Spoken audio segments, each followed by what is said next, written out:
آیت الکرسی کی فضیلت۔ اس آیت کی بڑی فضیلت وارد ہے۔ حدیث میں اسے قرآن مجید کی سب سے عظیم آیت کہا گیا ہے۔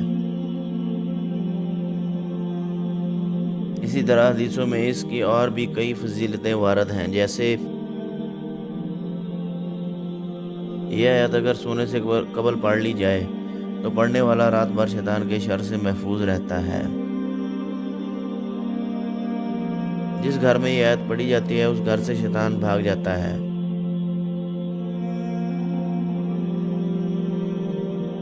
جو شخص ہر فرض نماز کے بعد اس آیت کو پڑھتا ہے، اس کے اور جنت میں داخلہ کے درمیان صرف موت حائل ہوتی ہے۔ رسول اللہ صلی اللہ علیہ وسلم نے ارشاد فرمایا، جو شخص رات کو سوتے وقت آیت الکرسی پڑھ لے تو صبح تک اللہ تعالیٰ اس کی حفاظت فرمائے گا اور شیطان اس کے قریب نہ آئے گا۔ اس ویڈیو کو شیئر ضرور کریں، ہو سکتا ہے آپ کے ایک شیئر سے کسی کے دل میں بات اتر جائے۔ ویڈیو پسند آئے تو لائک کریں اور ہمارے چینل کو سبسکرائب ضرور کریں۔ شکریہ۔